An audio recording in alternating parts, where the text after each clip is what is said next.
Shalom saudara-saudara yang terkasih dalam Tuhan Yesus Kristus. Mari menginjil.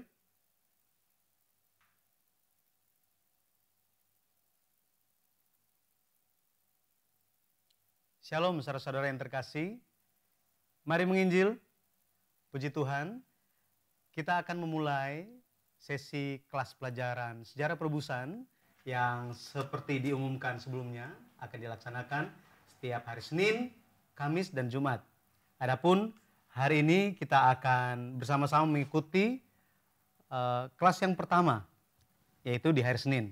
Sebelumnya saya akan sampaikan Gereja Presbyterian Bukit Sion Indonesia akan melaksanakan pelajaran ini selama waktu kita sementara berdiam di rumah. Mari kita sama-sama dikuatkan oleh firman Tuhan dan memperoleh pengenalan yang lebih mendalam lagi tentang Tuhan.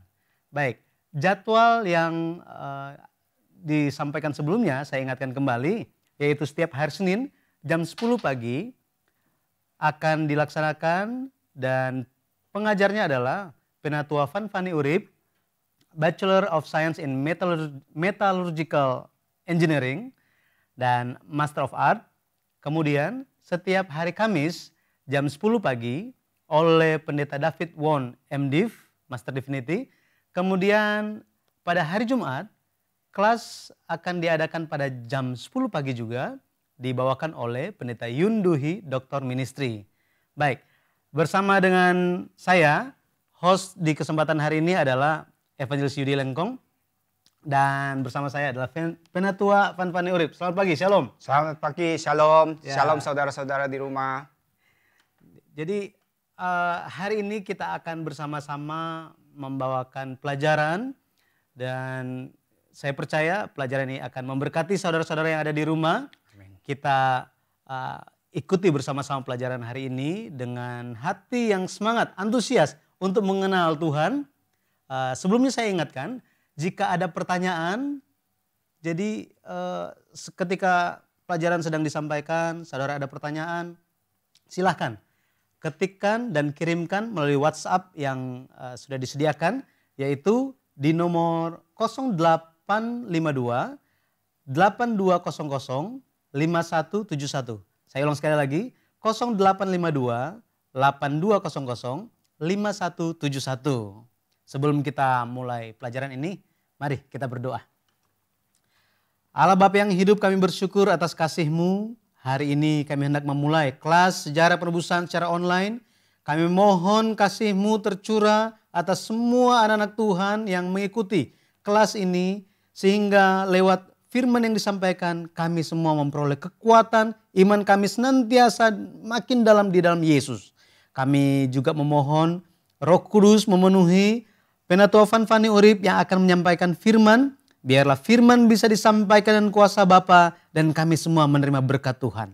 Bapa di sorga, terima kasih. Kami berserah waktu ini semua di dalam tangan kasih-Mu. Dengan meninggikan nama Yesus Kristus yang kudus, kami berdoa dengan penuh ucapan syukur. Amin. Amin. Baik saudara, saya akan bacakan ayat pembukaan kita untuk tema hari ini. Firman Tuhan diambil dari Ibrani 1 ayat 1. Ibrani 1 ayat 1. Saya bacakan. Ayat 3. Maaf. Ibrani 1 ayat 3. Terima kasih. Ibrani 1 ayat yang ketiga. Ia adalah cahaya kemuliaan Allah dan gambar wujud Allah dan menopang segala yang ada dengan firman-Nya yang penuh kekuasaan.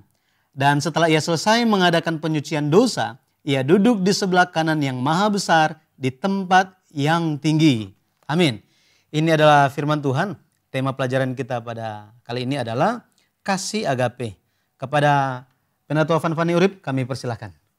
Terima kasih atas kesempatan pertama yang diberikan kepada saya untuk berbagi kasih karunia melalui buku ketiga seri sejarah penebusan yang berjudul Pelita Perjanjian yang Tak Terpadamkan yang ditulis oleh Pendeta Abraham Pak. Di dalam buku ini ada banyak sekali harta sorgawi yang bisa kita gali, dan seperti yang disampaikan oleh Evangelis Yudi, hari ini aku akan berbagi kasih karunia dengan judul kasih agape. Ya, saudara-saudara sekalian, kita sering mendengarkan ungkapan bahwa Allah itu maha besar.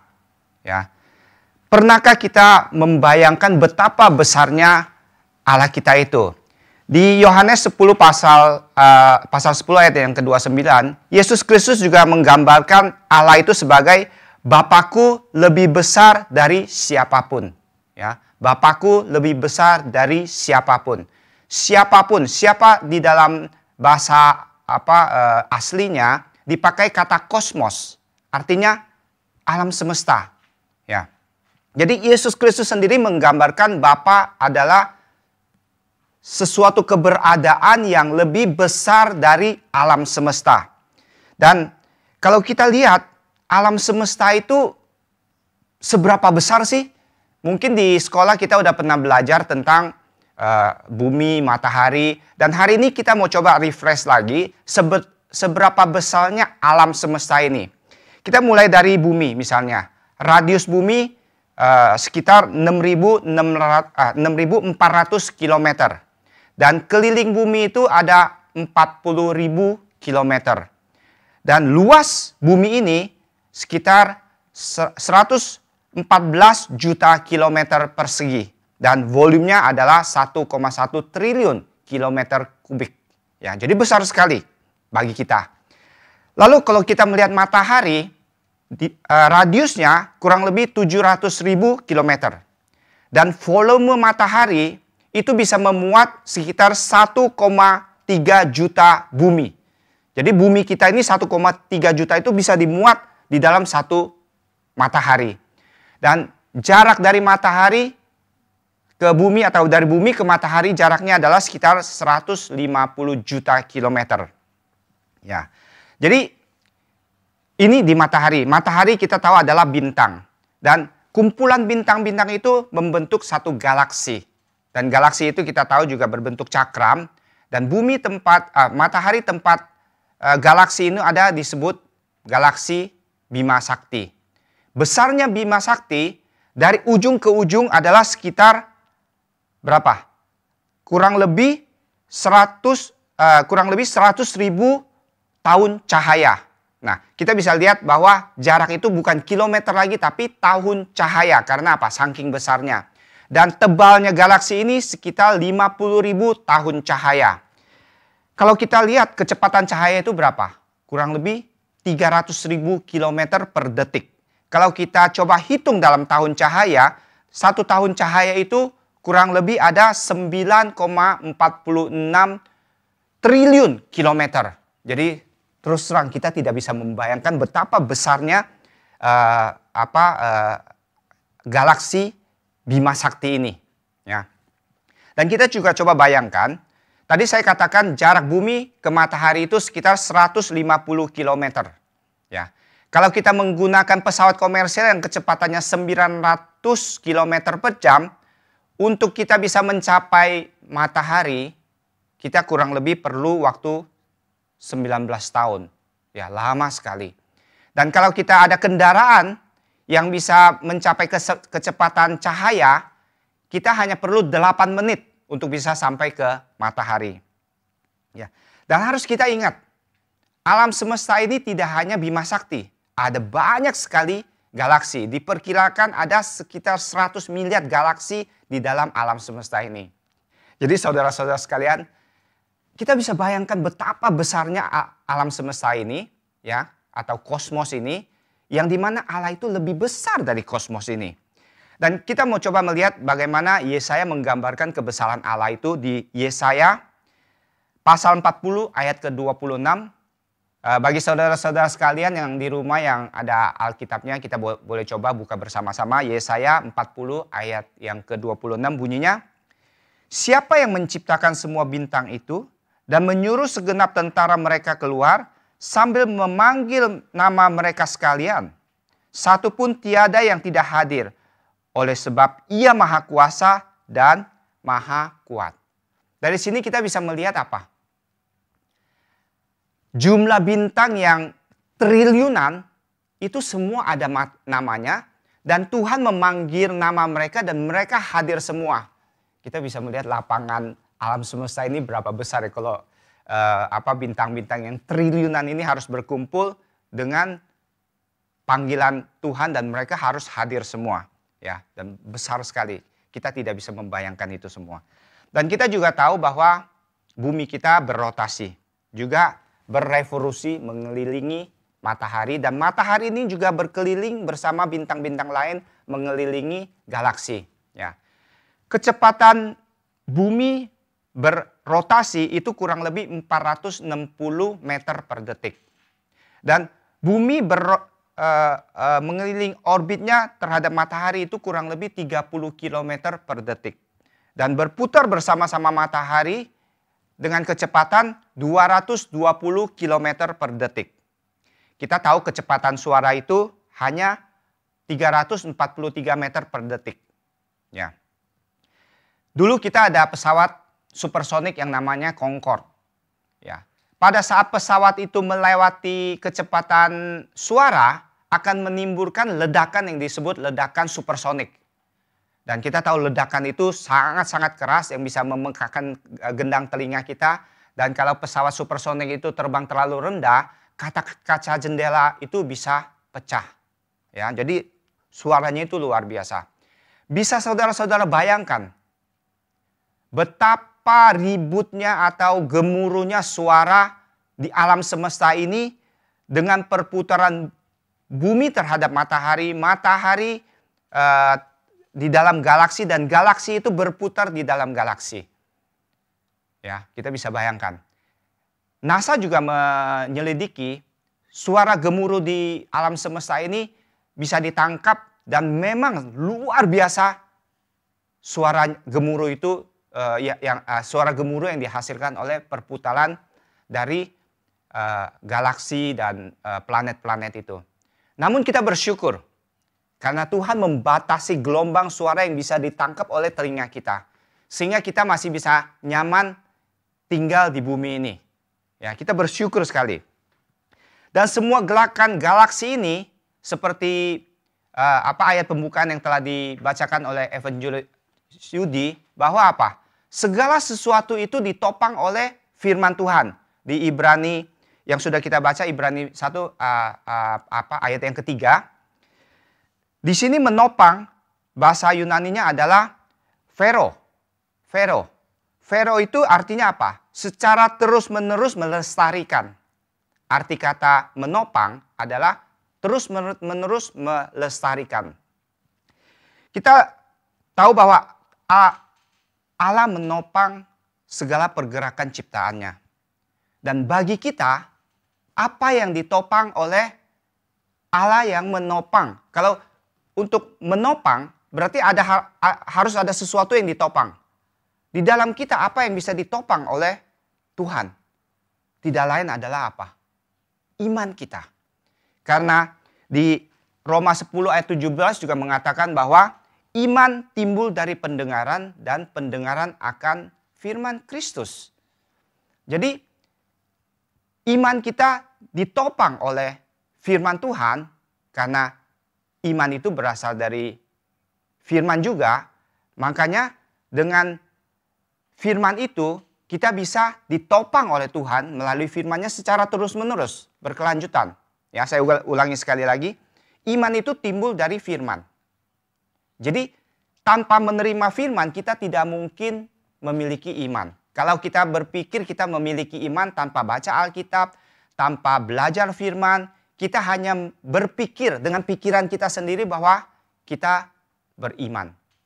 Ya, kalau kita mau menganggap kita adalah orang yang beriman, kita harus baca Alkitab, kita harus belajar firman, kita harus mendengarkan khotbah pendeta-pendeta. Itulah yang menimbulkan firman, itulah yang menimbulkan iman, dan itulah yang ditopang oleh Allah. Ya, begitu luar biasanya. Dan dengan iman di dalam Yesus Kristus, kita bisa apa? Mengalahkan segala dosa. Kita bisa mengalahkan segala kejahatan.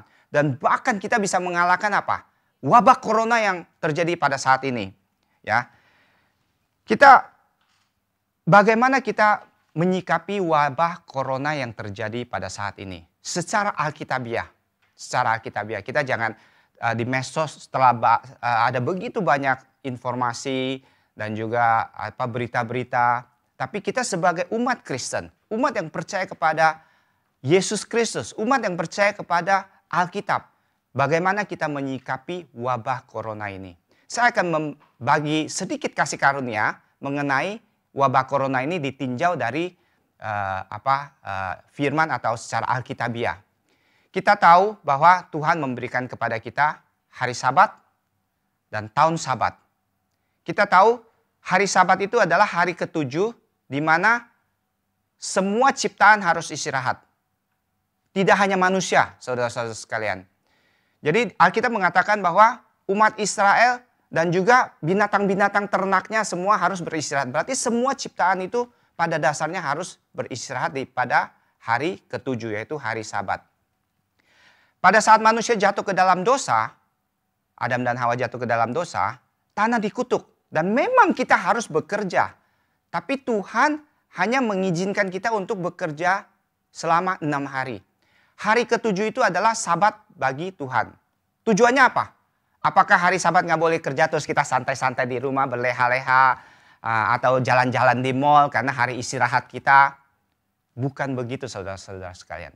Hari Sabat yang Tuhan inginkan adalah untuk mengingatkan kepada kita bahwa ada kampung halaman sejati yang harus kita pikirkan, yang harus kita renungkan, yang tidak boleh kita lupakan pada hari ke-7. Jadi pada hari ke-7, hari Sabat adalah waktu bagi kita untuk bergumul bersama Tuhan, bersekutu bersama Tuhan. Makanya kita harus pergi ke gereja, kita harus berdoa, harus memikirkan hal-hal surgawi di hari Sabat. Ya. Dan kemudian kita juga ada tahun Sabat. Tahun Sabat tujuannya untuk apa? Alkitab mengajarkan kepada kita, tahun Sabat itu adalah pertama pembebasan hutang. Jadi hutang-hutang umat Israel harus dibebaskan. Dan juga ada budak Ibrani juga harus dibebaskan. Selain dari itu, tahun Sabat juga harus membebaskan tanah. Tanah yang ditanam setiap tahun menghasilkan buah bagi orang Israel untuk makan, untuk hidup. Itu juga harus diistirahatkan di tahun ke-7. Jadi tahun ke-7 tidak boleh bercocok tanam. Biarkan saja. Dan kalau ada hasilnya itu juga dimakan oleh binatang-binatang. Berarti tanah itu harus diistirahatkan. Ya. Dan saudara-saudara sekalian, sesungguhnya ini adalah janji Tuhan yang luar biasa. Kalau kita ikutin firman Tuhan, kalau kita ikutin segala perintah-perintahnya, Tuhan menjanjikan kepada kita apa? Pertama, peristirahatan, yaitu kerajaan surga. Kedua, pembebasan dosa kita. Ya. Dan segala dosa kita diperbudak oleh waktu, kita diperbudak oleh uang, kita diperbudak oleh kerjaan. Dan bagi orang-orang yang sudah mapan diperbudak oleh hobi misalnya. Pada hari Minggu cepat-cepat ke gereja, setelah itu firman belum selesai karena mungkin khotbahnya terlalu panjang. Harus pergi, ada janji main golf misalnya. Itu adalah kita diperbudak oleh hobi-hobi kita dan sebagainya. Kita juga bisa diperbudak oleh apa? Anak-anak kita, ya, karena anak kita di rumah tidak ada yang menjaga, tidak bisa ke gereja misalnya, tidak bisa belajar Alkitab dan segala sesuatu yang menghalangi kita untuk bisa mencari Tuhan, lebih dekat kepada Tuhan, itu adalah perbudakan bagi secara Alkitab, ya. Dan sekarang Alkitab memang tidak menuliskan dengan sangat jelas bahwa bumi itu harus ada tahun Sabatnya atau apa. Sabat untuk bumi, memang tidak ada. Tapi kalau kita bayangkan bahwa sejak manusia jatuh ke dalam dosa, Adam jatuh ke dalam dosa sampai saat ini, secara waktu kronos itu sudah melewati 6.000 tahun. Ya, sudah melewati 6.000 tahun. Kita tidak tahu waktu kairos Tuhan, ya. Kita bisa bayangkan sekarang adalah tahun ke-7, 7.000 atau sudah 7.000 tahun. Dan kalau kita pikirkan itu, bumi saat ini sedang diistirahatkan saudara-saudara sekalian. Karena apa? Yang selama ini kita bebas untuk pergi keluar, untuk kerja, ya, kita bebas untuk beraktivitas, kita bisa travel dari satu tempat ke tempat lain, saat ini tidak memungkinkan karena virus corona ini. Dan saudara-saudara sekalian, tidak mungkin wabah yang terjadi di seluruh dunia ini tanpa seizin Tuhan, tanpa campur tangan Tuhan. Dan kita harus melihat wabah corona ini adalah sebagai peringatan bagi kita untuk memberikan istirahat kepada bumi ini. Dan kalau kita melihat bumi ini juga menggambarkan apa? Diri kita yang tinggal di bumi ini. Kalau kita memikirkan diri kita yang tinggal di bumi ini, diri kita, apa yang ada di dalam diri kita? Yaitu hati kita. Jika Allah sedang membersihkan bumi ini, kita harus melihat sebagai Allah sedang membersihkan hati kita masing-masing. Oleh sebab itu saudara-saudara sekalian, kita tidak boleh melihat seseorang yang kena wabah virus corona ini atau yang terpaksa harus meninggal karena wabah corona ini, kita tidak boleh melihat mereka sebagai kena kutuk Tuhan. Ya. Tapi sebaliknya kita harus mendoakan saudara-saudara kita yang menjadi ODP, kita doakan supaya cepat sembuh, atau PDP, kita doakan mereka cepat sembuh sehingga mereka bisa sadar dan mereka bisa bertobat bersama-sama dengan kita untuk bisa membersihkan tidak hanya bumi ini tapi juga hati kita. Ya, jika kita melihat wabah seperti ini, apakah ada ayat yang bisa membantu kita untuk memikirkan? Saya akan berbagi satu ayat, yaitu di Lukas 13, 1-5. Lukas 13, 1 sampai dengan 5. Bunyinya, saudara-saudara sekalian, kalau ada Alkitab juga kita sama-sama bacakan. Lukas 13, 1-5. Yang mengatakan bahwa pada waktu itu datanglah kepada Yesus beberapa orang membawa kabar tentang orang-orang Galilea yang darahnya dicampurkan Pilatus dengan darah korban yang mereka persembahkan. Yesus menjawab mereka, "Sangkamu orang Galilea itu lebih besar dosanya daripada semua orang Galilea yang lain karena mereka mengalami nasib itu? Tidak, kataku kepadamu. Tetapi jika kamu tidak bertobat, kamu semua akan binasa dengan cara yang demikian. Apa sangkamu ke-18 orang yang mati ditimpa menara di Siloam lebih besar kesalahannya daripada kesalahan semua orang lain yang diam di Yerusalem? Tidak, kataku kepadamu. Tetapi jika kamu tidak bertobat, kamu semua akan binasa dengan cara yang demikian. Ya. Jadi saudara-saudara sekalian, Alkitab juga mengajarkan kepada kita bahwa jika ada bencana menimpa seseorang, jangan kita melihat itu sebagai orang itu salah, orang itu berdosa, makanya mereka kena bencana. Bukan begitu. Tapi itu diberikan kepada kita untuk kita mengerti dan kita sadar bahwa kita juga tidak berbeda dengan mereka yang mengalami bencana. Oleh sebab itu kita harus cepat-cepat bertobat di hadapan Tuhan dan cepat-cepat kembali kepada Tuhan. Saudara-saudara sekalian yang terkasih, Allah kita yang lebih besar dari segala-galanya itu telah memberikan kepada kita kasih karunia untuk menyelamatkan kita yang tadi kita gambarkan. Ya, di alam semesta ini kita tidak lebih besar dari debu, bahkan debu di dalam debu. Ya, kita kecil sekali, tapi Tuhan datang untuk menyelamatkan kita. Dan pekerjaan Allah yang begitu besar itu selalu terhubung di dalam apa? Sejarah penebusan yang telah berlangsung sejak Adam dan Hawa jatuh ke dalam dosa sampai pada zaman kita, sampai pada saat kita zaman kita saat ini, bahkan akan berlanjut sampai pada zaman akhir, di mana Tuhan akan menyelesaikan segala pekerjaan penyelamatannya itu. Dan mengenai ini, Raja Daud berkata apa? Kita lihat beberapa perkataan Raja Daud di Mazmur. Pertama-tama kita melihat Mazmur 8:5. Mazmur 8 ayat ke-5 mengatakan, apakah manusia sehingga engkau mengingatnya? Ya. Engkau begitu besar, engkau yang lebih besar dari alam semesta, engkau yang lebih besar dari kosmos, tapi engkau memperhatikan manusia yang begitu kecil. Ya, apakah manusia sehingga engkau mengingatnya? Dan juga di Mazmur 92 ayat yang ke-6 dan ke-7 berbunyi, Mazmur 92, 6 dan 7, betapa besarnya pekerjaan-pekerjaanmu ya Tuhan, dan sangat dalam rancangan-rancanganmu. Orang bodoh tidak akan mengetahui dan orang bebal tidak akan mengerti.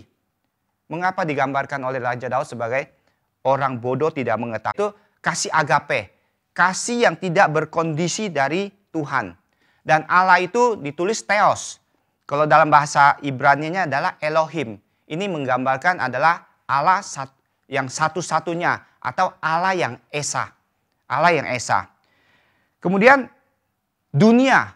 Dunia itu juga dipakai kata kosmos. Ya, Alkitab sering menggambarkan dunia ini sebagai kosmos, alam semesta, atau dunia tempat kita tinggal. Bahkan kadang-kadang kita sendiri, ya, manusia itu sendiri digambarkan sebagai juga dunia atau kosmos. Salah satunya bisa kita lihat di 1 Yohanes 29 ayat 29. 1 Yohanes 29 mengatakan anak domba yang menghapus dosa dunia. Nah, dunia ini juga dikatakan sebagai kosmos. Jadi, tapi kalau kita lihat anak domba yang menghapus dosa dunia adalah dosa kita masing-masing. Jadi, diri kita juga digambarkan sebagai kosmos.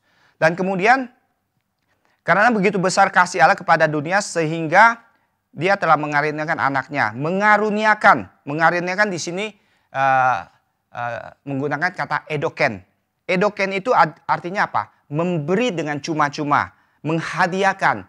Jadi dari sini kita bisa melihat bahwa Allah telah menghadiahkan Yesus Kristus anaknya kepada kita dengan cuma-cuma, dengan tidak meminta bayaran, ya, bukan karena usaha kita. Itu yang digambarkan dengan mengaruniakan, edoken. Dan kemudian anak tunggal, ya, anak tunggal Allah yang diberikan kepada kita Yesus Kristus. Di sini Yesus Kristus digambarkan sebagai anak tunggal. Kalau anak tunggal adalah anak satu-satunya. Kalau Yesus adalah anak satu-satunya Allah, bagaimana kita yang menyebut diri kita adalah anak Allah? Ya, apakah saudara-saudara pernah berpikir seperti itu? Bagaimana kita mengerti bahwa Yesus Kristus ini adalah anak tunggal Allah? Ya, kita bisa melihat dari kejadian lain yang menggambarkan anak tunggal itu, yaitu di mana? Di Kejadian 22 ayat ke-12. Kejadian 22 ayat 12. Ayat ini adalah menggambarkan kejadian di mana pada saat Allah meminta Ishak sebagai korban kepada Abraham dan Abraham bisa menurut kepada permintaan Allah dan dia membawa Ishak ke tanah Moria untuk mempersembahkan kepada Allah. Pada saat Abraham ingin menancapkan belatinya kepada anak terkasihnya Ishak, Tuhan menghentikan. Dan apa yang Tuhan katakan di saat itu adalah ayat ini, yaitu Kejadian 22 ayat yang ke-12. Bunyinya, jangan bunuh anak itu dan jangan kau apa-apakan dia. Sebab telah ku ketahui sekarang bahwa engkau takut akan Allah, ya, dan engkau tidak segan-segan untuk menyerahkan anakmu yang tunggal kepadaku. Engkau tidak segan-segan menyerahkan anak yang tunggal kepadaku, kata Allah. Berarti apa? Kita tahu bahwa Ishak bukan satu-satunya anak yang dilahirkan bagi Abraham. Masih ada Ismail yang dilahirkan melalui Hagar untuk Abraham. Tapi Tuhan tidak mengakui anak yang dilahirkan melalui daging, tapi Tuhan mengaku Ishak yang dilahirkan sebagai janji sebagai anak tunggal Abraham. Mengapa Tuhan mengakui Ishak sebagai anak tunggal Abraham? Karena Ishak dilahirkan pada saat Abraham sudah tua dan Sarah sudah mati haid. Berarti anak itu sungguh-sungguh adalah anak yang dikaruniakan kepada Abraham satu-satunya, di mana pada saat Allah meminta dikorbankan, dipersembahkan kepada Allah, itu berarti apa? Pada saat Abraham nurut, Abraham mempersembahkan tidak hanya anaknya, tapi dirinya sendiri, seluruh kehidupannya. Coba bayangkan saudara-saudara, Abraham yang sudah tua dan sudah tidak punya anak lagi pada saat itu, disuruh mempersembahkan anak satu-satunya. Dan kemudian bagaimana dia bisa mempunyai anak lagi? Kalau dia mempersembahkan anaknya yang satu-satunya itu, berarti Abraham sedang mempersembahkan seluruh dirinya, seluruh jiwa raganya, seluruh rohnya kepada Tuhan. Makanya Tuhan mengakui itu sebagai dia mempersembahkan anak satu-satunya, anak tunggalnya kepada Allah. Dan untuk membalas itu, Allah juga mempersembahkan satu-satunya anak tunggalnya, itu Yesus Kristus. Dengan begitu kita bisa mengerti apa, saudara-saudara sekalian? Bahwa Yesus Kristus adalah juga seluruh hati Allah yang diberikan kepada kita melalui Yesus Kristus. Jadi Yesus Kristus itu adalah keberadaan Allah itu sendiri. Bukan begitu? Ya, jadi Yesus Kristus adalah keberadaan Allah sendiri yang dipersembahkan melalui kelahiran Yesus Kristus bagi kita untuk menebus dosa kita. Dan juga kita lihat berikutnya adalah setiap orang yang percaya kepadanya. Ya, bagaimana kita bisa melihat setiap orang yang percaya kepadanya. Kita menggunakan ayat lain supaya kita lebih jelas. Kita bisa melihat Yohanes 1 ayat yang ke-12. Yohanes 1 ayat yang ke-12 bunyinya, tetapi semua orang yang menerimanya diberinya kuasa menjadi anak-anak Allah, yaitu mereka yang percaya dalam namanya.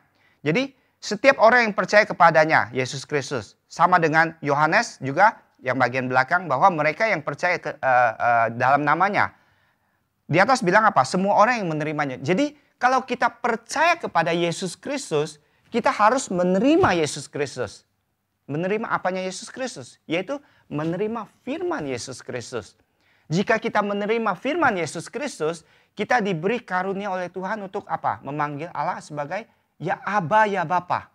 Ya, makanya di Yohanes 1:12 itu juga mengatakan semua yang telah menerima Yesus Kristus diberi kuasa untuk menjadi anak-anak Allah. Makanya kita bisa memanggil ya Aba, ya Bapa. Ya. Kalau kita sudah menerima firman Yesus Kristus, kita menjadi anak-anak Allah. Ya, kita juga menjadi anak-anak Allah. Dan terakhir, tidak binasa melainkan beroleh hidup yang kekal. Ya, tidak binasa, hidup kekal. Jangan saudara-saudara pikirkan ini adalah kehidupan yang selama-lamanya, yang tidak ada kematian lagi. Memang betul. Tapi yang Tuhan berikan kepada kita tidak hanya itu. Hidup kekal yang hidup bersekutu dengan Allah di kerajaan sorga. Hidup kekal yang memiliki kualitas yang sangat-sangat tinggi, yang tidak bisa kita bayangkan. Ya, makanya ayat ini sungguh-sungguh luar biasa. Lalu bagaimana kita harus menyikapi ayat ini yang begitu luar biasa? Ya, kita akan berfokus. Aku hanya akan mengambil sebagian saja dari ayat ini dan kita akan memperdalam bagaimana kita akan menanggapi ayat yang luar biasa ini, yaitu percaya kepadanya, yang percaya kepadanya tidak binasa. Yang percaya kepadanya tidak binasa.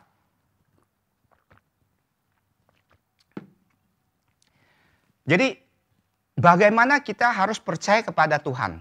Saudara-saudara sekalian, kita mungkin sudah 10-20 tahun menjadi orang Kristen, percaya kepada Yesus Kristus. Kita akan coba pikirkan kembali, renungkan kembali bagaimana kita untuk bisa percaya kepada Tuhan dan agar kita tidak binasa. Saudara-saudara sekalian, kalau hari ini ada seseorang datang kepada saudara yang tidak saudara kenal. Dia mau pinjam duit, ya, pinjam uang. Boleh nggak? Misalnya saudara Yudi, saudara Yudi, boleh nggak aku pinjam duit 1 juta kepadamu karena aku lagi susah nih. Tapi seminggu lagi aku akan ada masukan, aku akan bisa kembalikan uang ini kepadamu. Kalau orang itu kita tidak mengenal dia, tidak mungkin kita akan meminjamkan uang itu kepadanya. Karena apa? Kita tidak percaya dia, kita tidak mengenal dia. Karena kita tidak mengenal, maka kita tidak percaya. Tapi kalau ada seseorang yang kita kenal dengan baik, oh ya memang dia lagi susah, aku tahu dia lagi ada masalah. Dan aku juga tahu bahwa sebentar lagi dia kalau bisa melewati ini dia akan ada dapat pendapatan. Dan kalau aku pinjam dia uang saat ini dia bisa mengembalikan.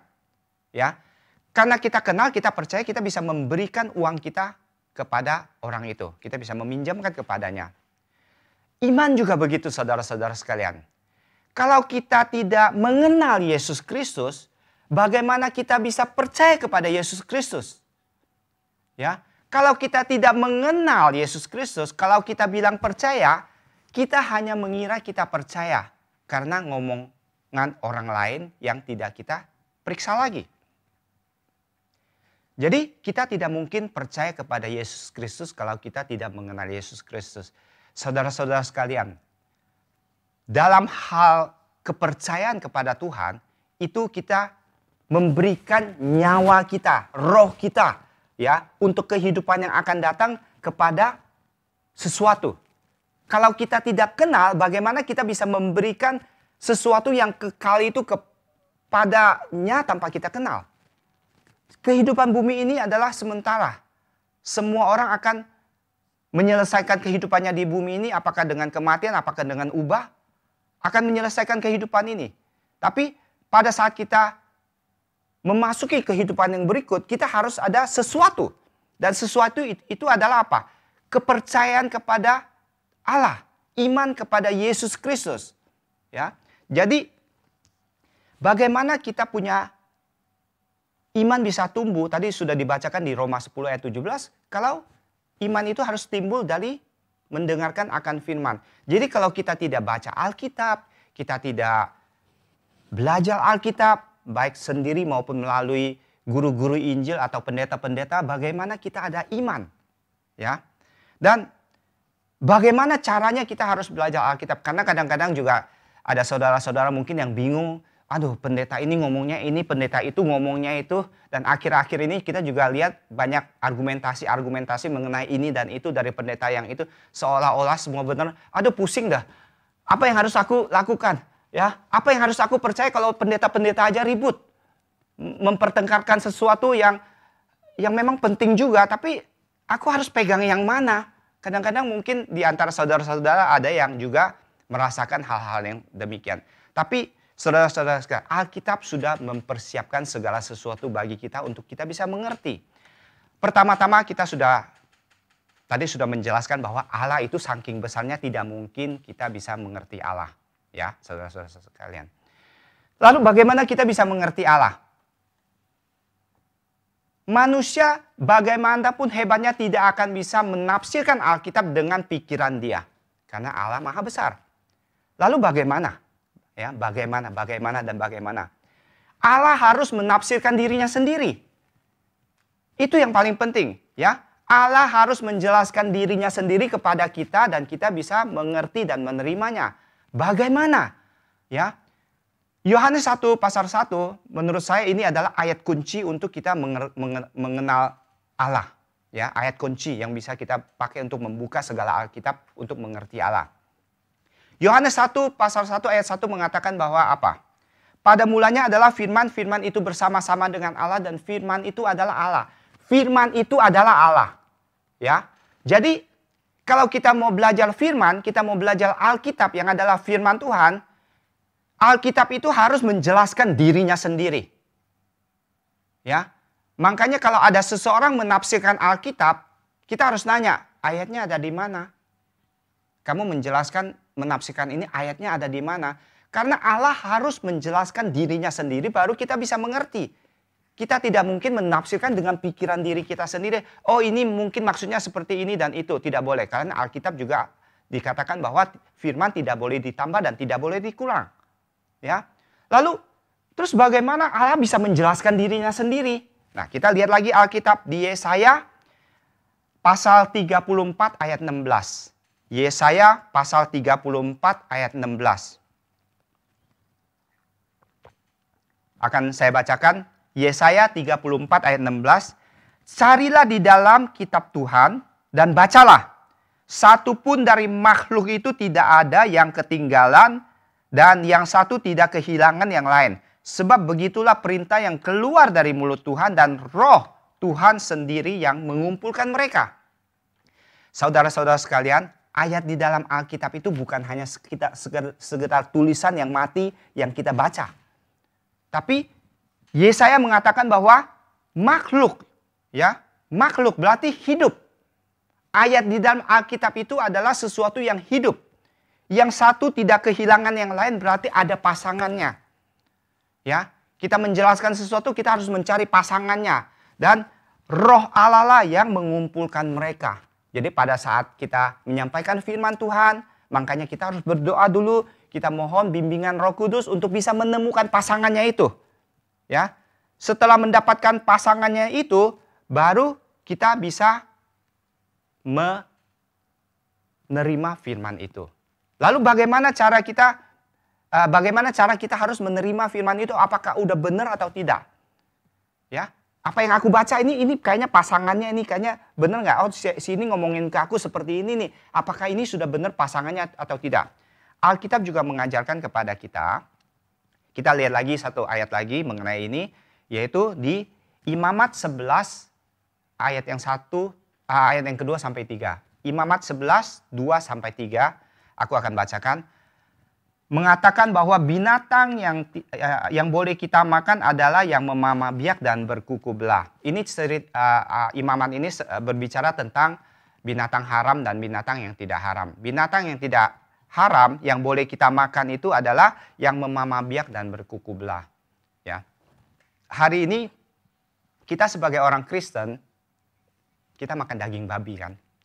Kalau di hukum Taurat, babi itu berkuku belah tapi dia tidak bermamah biak, makanya dia haram. Ya. Apakah Tuhan berbicara tentang makanan-makanan atau binatang-binatang yang boleh kita makan atau tidak boleh kita makan?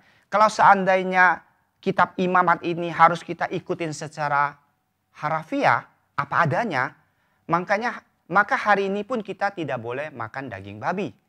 Tapi kenyataannya kita makan babi. Kenapa? Apakah kita dosa? Tidak, saudara-saudara sekalian. Alkitab ini memberikan kepada kita contoh, ya, apa yang boleh kita makan, ya, yaitu yang memamah biak dan berkuku belah. Kita sudah belajar di sekolah binatang yang memamah biak itu seperti apa? Seperti sapi, ya, dia ke padang rumput, dia makan rumput pagi, makan rumput, makan. Setelah makan udah kenyang, dia tiduran di bawah pohon dan kita lihat mulutnya mulai kunyah.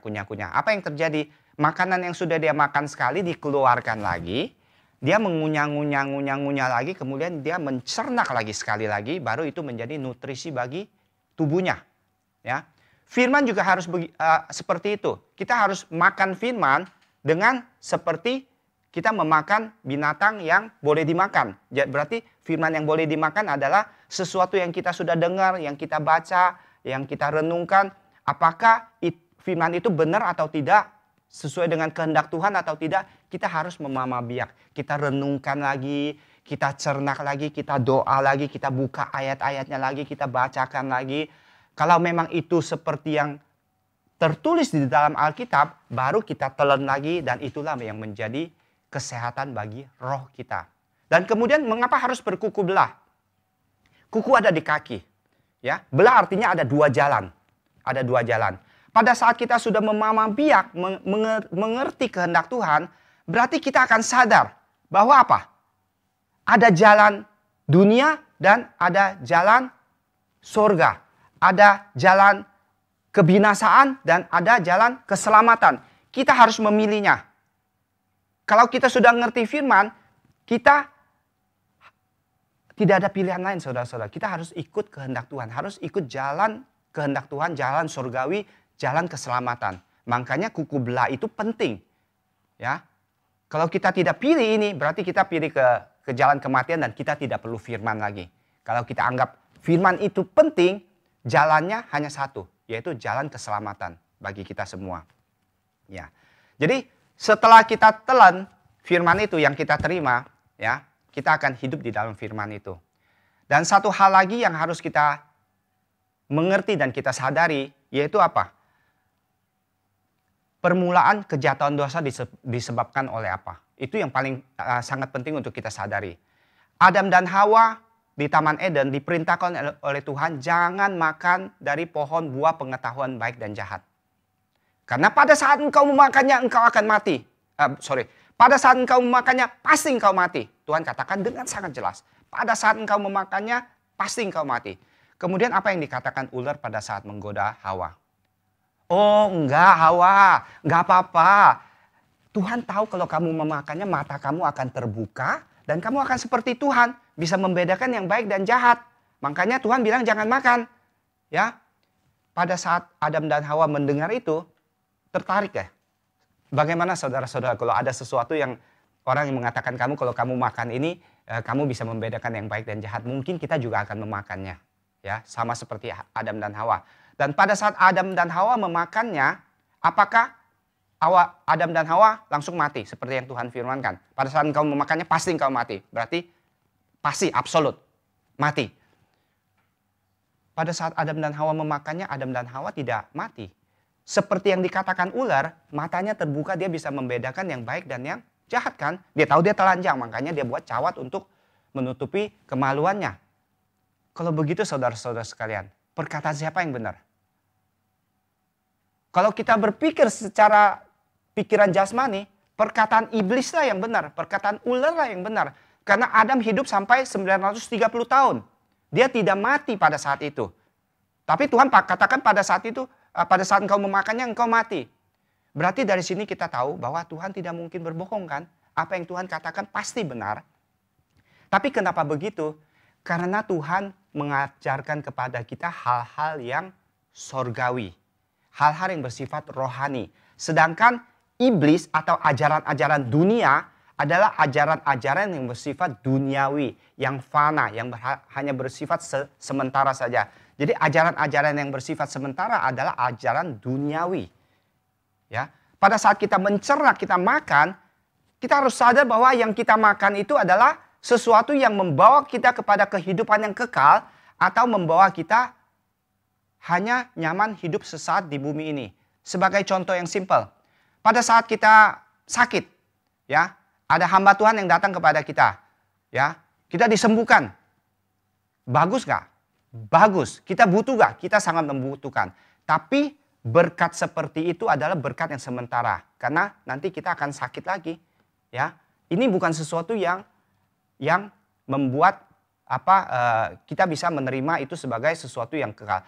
Tetapi pada saat kita disembuhkan melalui kesembuhan ilahi dan kita sadar bahwa Tuhan baik kepada kita dan kita mulai cari firman dan kita bisa mendapat firman yang membawa kita kepada kehidupan kekal, penyembuhan ilahi ini menjadi sangat berguna.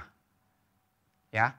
Tapi jangan saudara-saudara sekalian, ada hamba Tuhan yang menyembuhkan kita karena kita sakit lalu kita ikut pendetanya, itu salah besar.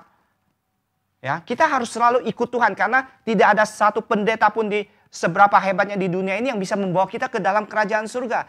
Yang bisa membawa kita ke kerajaan surga adalah firman Tuhan yang hidup. Hanya satu-satunya. Jadi kalau ada pendeta melakukan sesuatu bagi kita yang baik untuk kita, Allah lah, Yesus Kristus yang melakukannya untuk kita. Ya, itu harus kita pegang sebagai sesuatu yang harus kita pegang sampai akhir untuk bisa mengerti dan mendapatkan kehidupan yang kekal. Saya akan menyimpulkan firman pada hari ini, ya. Tuhan yang maha besar itu, Tuhan yang maha lebih besar dari alam semesta itu telah datang ke dunia ini, ya. Dan manusia telah merobek-robek tubuh kudusnya dan dia telah mencurahkan darah kudusnya di kayu salib. Kita sudah memperingati itu di hari Paskah minggu lalu dan kemarin kita juga sudah mengikuti kebangkitan Yesus Kristus, ya. Dan mengenai darah yang dicurahkan oleh Yesus Kristus itu betapa berharga dan darah itu apa maksudnya? Kalau saudara-saudara belum mengerti, lihat lagi firman Pendeta Yun pada hari Jumat Agung mengenai darah itu. Saudara-saudara akan mengerti dan saudara-saudara akan mendapat banyak kasih karunia melalui firman itu. Dan untuk membalas kasih karunia Tuhan yang begitu besar, apa yang harus kita lakukan? Yaitu kita harus memberitakan kasih agape Tuhan itu kepada orang-orang di sekeliling kita melalui penginjilan. Mengapa kita harus menginjil? Karena Yesus Kristus datang pun untuk menginjil. Sebelum Yesus Kristus diangkat ke surga itu, yang kita sebut amanat agung pun, dia suruh kita harus menginjil sampai ke seluruh dunia. Dan apakah penginjilan itu adalah pilihan? Tidak, saudara-saudara sekalian. Penginjilan itu adalah suatu keharusan. Karena 1 Korintus 9 ayat 16 mengatakan, 1 Korintus 9 ayat 16, aku akan bacakan. Karena jika aku memberitakan Injil, aku tidak mempunyai alasan untuk memegahkan diri. Sebab itu adalah keharusan bagiku. Ya. Celakalah aku jika aku tidak memberitakan Injil. Jika kita tidak memberitakan Injil, kita celaka. Artinya kita tidak bisa masuk ke dalam kerajaan surga. Kenapa? Karena melalui penginjilan. Itu adalah buah yang boleh kita bawa kepada Allah di kerajaan surga. Kita tahu orang Israel setiap tahun 3 kali harus ke Yerusalem, ke Bait Suci. Pergi tidak boleh dengan tangan hampa kan? Ya, begitu juga kalau kita mau kembali ke kerajaan surga tidak boleh dengan tangan hampa. Yaitu kita harus memiliki buah.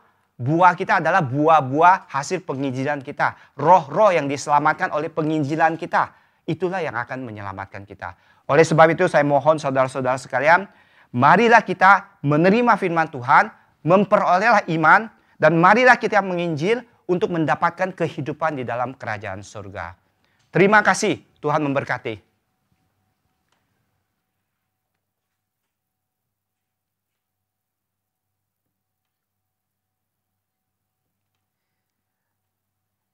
Baik, saudara-saudara yang terkasih dalam Tuhan Yesus Kristus, kita telah mendengarkan bersama-sama pelajaran yang telah disampaikan dengan tema kasih agape. Mengenai kasih agape ini sebenarnya kita sering dengar. Saya percaya saudara-saudara yang di rumah pun sering mendengar mengenai kasih agape. Tetapi dibahas dengan lebih detail lagi seperti apa kasih agape itu. Saya ingatkan kembali kepada saudara-saudara sekalian, bagi yang memiliki pertanyaan sehubungan dengan tema, jadi kita batasi dengan tema di hari ini. Silakan memberikan pertanyaan saudara melalui WhatsApp di nomor WhatsApp di nomor 0852 8200 5171. Sekali lagi 0852 8200 5171. Baik, saya akan bacakan yang sudah masuk, ya, pertanyaan-pertanyaan yang sudah masuk, tetapi mohon pengertiannya, kita tidak bisa membahas semuanya, jadi dipilih saja beberapa pertanyaan atau beberapa pertanyaan dijadiin satu, seperti itu ya. Baik, dikatakan di sini, ditanyakan Yohanes 3 ayat 16, ini katanya sudah dihafal, sudah menjadi ayat hafalan. Nah, setelah penjelasan detail, jadi respon kita harusnya seperti apa? Nah, jadi setelah tadi penjelasan, wah kasihnya begitu besar dan hidup kekal dan lain-lain. Nah, respon dari orang-orang tentang ayat ini, sikap umat yang percaya itu harus seperti apa? Sebenarnya jawabannya ini sudah terjawab dari pembahasan yang barusan saya paparkan kepada saudara-saudara sekalian. Tuhan telah mengirim anaknya datang ke dunia ini untuk menyelamatkan kita dengan penginjilan, ya. Jadi dengan penginjilan kita bisa diselamatkan. Dengan Injil Yesus Kristus kita diselamatkan. Pada saat kita diselamatkan, kita juga harus menginjil orang lain supaya orang lain diselamatkan. Karena ini adalah pekerjaan yang harus dilakukan oleh manusia. Kenapa? Kita tahu bahwa Allah menciptakan alam semesta ini dengan firman. Manusia jatuh ke dalam dosa karena apa? Melanggar firman. Dan karena melanggar firman mereka harus diusir dari Taman Eden. Ya kan? Untuk memulihkan Taman Eden, apa yang harus dilakukan? Yaitu kita harus menerima kembali firman yang sudah dihilangkan oleh Adam dan Hawa karena mendengarkan perkataan ular. Ya kan? Ya. Nah, firman yang diberikan itu supaya kita bisa kembali memulihkan Taman Eden adalah firman yang dibawakan oleh Yesus Kristus kepada kita. Karena di Taman Eden, ya, Allah berbicara langsung dengan Adam. Ya kan? Jadi, itu adalah firman yang tidak mungkin salah karena langsung dari Allah. Setelah itu dunia karena jatuh ke dalam dosa dengan pikiran manusia, ada banyak ajaran-ajaran segala macam. Manusia jatuh ke dalam dosa lagi karena apa? Tidak menemukan esensi yang sebenarnya dari Tuhan. Makanya Tuhan dan Yesus Kristus dikirimkan kepada kita untuk menyampaikan firman yang berasal daripada Allah yang seperti di Taman Eden itu. Bisa nangkap? Ya kan? Yang asli. Makanya Yesus Kristus pada saat memberitakan firman, apa yang aku dengar dari Bapakku itu yang kusampaikan kepadamu. Apa yang kulihat dari Bapakku itulah yang kuajarkan kepadamu. Jadi Yesus Kristus memberikan kepada kita firman yang tidak ada salah. Kenapa? Dia lihat langsung dari Bapa, dia dengar langsung dari Bapa. Yang seperti Adam mendengarkan di Taman Eden. Untuk menyelamatkan kita. Jadi pada saat kita melihat firman kasih karunia ini, kita juga harus mengingat latar belakangnya apa, ya, apa yang harus kita lakukan. Nah, pada akhir zaman ini pun kita harus melihat firman yang langsung dari Allah itu apa yang tadi aku jelaskan, yaitu firman harus dijelaskan dengan firman, bukan dengan pikiran manusia. Kalau ada seorang pendeta berkata, tadi malam aku mendengar dari Tuhan berkata kepada aku begini-begini. Kita bisa mengecek apakah itu sesuatu yang benar dari Tuhan atau kita tidak menghakimi dalam hari ini. Mungkin saja Tuhan berbicara kepada sang pendeta, tapi kita sebagai umat, kita tidak boleh telan bulat-bulat karena kita tidak tahu apakah yang dia ngomong benar atau tidak. Jadi harus ada konfirmasinya. Ada konfirmasinya di mana? Konfirmasinya itu adalah Alkitab. Alkitab sendiri. Yang harus kita mama biak. Ya, mudah-mudahan ini bisa menjawab pertanyaan saudara-saudara. Ya, jadi saudara, mengenai kasih Allah yang begitu besar, jangan lupa kita pun harus membagikan kasih itu lewat penginjilan kita, saudara. Jadi sikap kita harus menyampaikan kabar baik Tuhan, kabar baik keselamatan dari Tuhan. Nah, satu lagi, sehubungan dengan tema hari ini, ada juga yang bertanya, kasih Allah sangat besar, kita sudah tahu katanya, gitu ya. Allah lebih besar dari segalanya. Terus sekarang ini sementara ada COVID-19, Corona. Ya. Tapi kenapa orang sering goyang dan lupa akan hal ini katanya. Ya, makanya ini satu hal yang sering kita dengar juga gitu kan. Betul. Ya, ada kekhawatiran muncul seperti imannya agak goyang gitu kan. Jadi gimana supaya menghadapi situasi iman yang seperti ini? Betul. Jadi seperti yang tadi aku sampaikan bahwa segala sesuatu yang terjadi di bumi, apalagi seperti wabah COVID-19 ini, tidak mungkin tanpa seizin Tuhan. Berarti Tuhan mengizinkan itu. Kalau Tuhan mengizinkan itu, kita sebagai anak-anak Tuhan, bagaimana kita harus bersikap? Kalau seandainya Bapak kita ini raja nih, atau presiden atau whatever, orang yang sangat berkuasa, dia lagi mau menghukum orang, ya, dengan satu hukuman. Terus kita merasa kalau kita merasa kita ini anak, terus kita mengentengkan itu, terus kita masuk ke dalam tempat penghukumannya. Kita akan kena hukuman bersama orang lain enggak? Ya. Pasti akan kena kan? Makanya kita harus melihat itu sebagai yang tadi aku katakan bahwa kita harus melihat itu sebagai pekerjaan Tuhan juga. Kalau itu adalah pekerjaan Tuhan, ya, kita harus mengikuti cara-cara bumi untuk bagaimana menangkal. Ya, kita harus kayak gini kan, social distancing, ya. Kita harus pakai masker. Mohon maaf, kita tidak bisa pakai masker di sini karena kalau pakai masker nggak bisa berbicara. Kalau kita keluar dari rumah kita harus pakai masker. Kita harus ikutin anjuran. Kalau tidak ada keperluan jangan keluar rumah. Karena apa? Yang saya katakan ini adalah sabat bagi bumi. Kita harus tunggu di rumah. Bersyukurlah saudara-saudara sekalian yang di rumah bukan hanya nonton TV. Kalian menerima firman Tuhan yang akan membersihkan hati kita. Kalau hati kita bersih, ada damai di dalam kita, secara otomatis imun kita juga akan kuat kan? Imun kita akan kuat, kita akan terhindarkan oleh segala wabah penyakit ini. Jadi kita jangan menantang Tuhan. Ya, kita jangan menantang Tuhan. Bukan berarti, kenapa kita takut? Kayaknya kita nggak beriman. Iman bukan seperti itu, saudara-saudara sekalian. Iman itu adalah mengerti rancangan Tuhan. Kalau Tuhan sedang menghukum dunia, jangan masuk ke dalam dunia di mana Tuhan sedang menghukum. Kita harus punya hikmat kan? Jadi kalau udah di Gosen ngapain pergi ke Mesir gitu ya? Iya. Ke kota-kota yang lain. Iya Kak, persis seperti yang Evangelist Yudi katakan. Udah dirindungin di Gosen, jangan pergi ke Mesir. Betul, tepat sekali. Kita sudah disuruh tinggal di rumah. Rumah itu adalah apa? Kalau kita ada firman itu adalah bait suci juga kan? Nah, Pendeta Yun juga mengatakan, kalian yang mengikuti kebaktian di rumah, rumahmu menjadi bait suci juga. Jadi kita ada bait suci di dalam rumah kita masing-masing. Itulah yang menghindarkan kita dari wabah corona. Ya. Jadi jangan keluar ke Mesir, saudara. Jadi yang dimaksud di kota-kota yang lain, karena Gosen memang di dalam Mesir ya. Tetapi mari kita berdiam diri sambil kita terus mengenal kehendak Tuhan. Ada pertanyaan-pertanyaan yang lain yang kita tidak bisa bahas hari ini secara langsung. Nanti kita akan lihat pertanyaan-pertanyaan tersebut, mungkin bisa kita sampaikan jawabannya di pertemuan berikutnya ya. Nah, jadi terima kasih untuk saudara-saudara yang telah mengikutinya. akan menutup dengan doa. Kami persilakan Penatua Fanfani Urip untuk tutup dengan doa. Ya, terima kasih. Saudara-saudara sekalian, mari kita berdoa.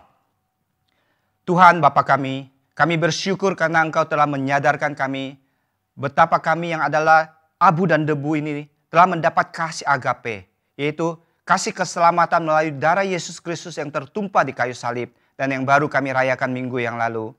Bapa, mulai saat ini kami berjanji, kami akan mencari wajah-Mu, kami akan rajin membaca Alkitab, mempelajari Alkitab, kami ingin mengenal Engkau sebagaimana Engkau ingin dikenal Bapa.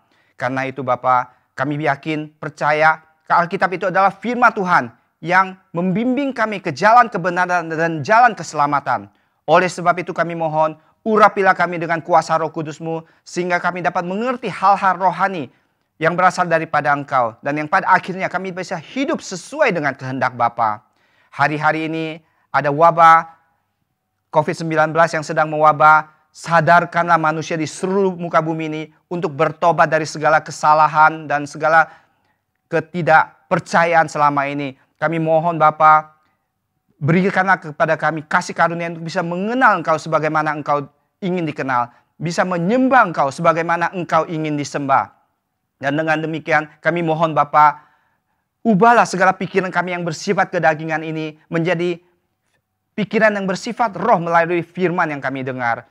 Terima kasih Bapa, biarkanlah kami juga bersama keluarga kami Engkau tutup bungkus dengan Roh Kudus-Mu. Engkau kirim malaikat-malaikat untuk menjaga kami sehingga kami bisa terbebas dari segala malapetaka yang terjadi pada saat ini. Biarkanlah tubuh, jiwa, roh kami boleh Engkau sehatkan, sempurnakan sampai Engkau datang kembali dan membawa seluruh jemaat kudus kembali ke dalam kerajaan surga. Terima kasih Bapa, hanya di dalam nama Yesus Kristus kami telah berdoa dan mengucap syukur. Amin. Baik saudara-saudara, terima kasih. Saya ingatkan kembali untuk jadwal kelas sejarah perebusan berikutnya, itu akan dilaksanakan pada hari Kamis jam 10 pagi dan akan disampaikan oleh Pendeta David Won. Silakan subscribe di channel YouTube ini, GPBSI, untuk mendapatkan notifikasi dalam pelajaran berikutnya. Baik, closing statement dari saya hari ini. Beritakanlah kasih agape Tuhan. Haleluya. Shalom untuk kita semua dan mari menginjil. Mari menginjil.